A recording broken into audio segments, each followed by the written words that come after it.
अस्सलाम वालेकुम। आज के इस वीडियो में हम जीम के जोड़ देखेंगे कि किस तरह से बनाए जाते हैं। पिछले वीडियो में हमने पेपर पर मार्किंग करना सीख चुके हैं। जीम को जब अलिफ के साथ जोड़ा जाता है तो ये शोशे की शक्ल में लिखा जाता है। इस शोशे में एक कद का फासला रहना चाहिए। जीम को बे के साथ जोड़ना देखिए किस तरह से जोड़ा जाता है। दराज बे के साथ में भी इसकी वही शक्ल रहेंगी, यानी इसे शोशे की शक्ल में लिखा जाएगा। जीम को ते के साथ भी इसी तरह लिखेंगे। यहाँ ते छोटी शक्ल में है। जीम को जब जीम के साथ जोड़ेंगे तब इसे तिरछी लकीर की शक्ल देंगे और फिर नीचे जीम को पूरा जोड़ देंगे। ये तरीका हम सीख चुके हैं पूरा जीम लिखने का। दाल के साथ में जीम को शोशे की शक्ल में लिखेंगे। इसे 2.5 कद के अंदर हमें लिखना है। रे के लिए हमें दूसरी लाइन के ऊपर से थोड़ा शुरू करना है। सीन के साथ जब जीम को जोड़ेंगे तो पहली लाइन के थोड़ा नीचे से हमें इसे शुरू करना है और उसमें सीन को जोड़ देना है। ऐसी ही शक्लें तमाम हरूफ के साथ हमें जोड़ना है। एक बार अगर ज़हन नशीन कर लिया जाए कि कौन सा हर्फ किस तरह से जुड़ रहा है तो हमें दूसरे हरूफ लिखने में आसानी होती है।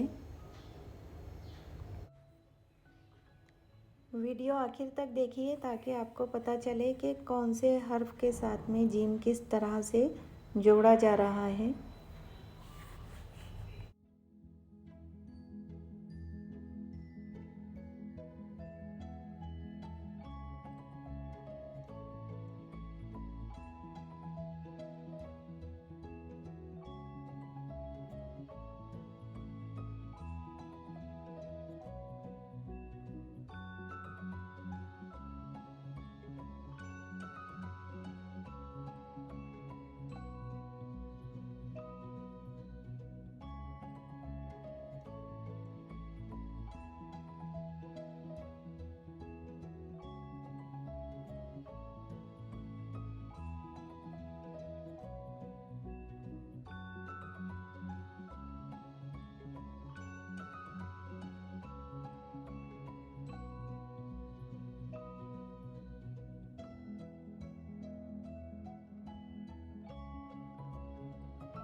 ये रही मेरी एक छोटी सी कोशिश। उम्मीद है आप इसे पसंद करेंगे।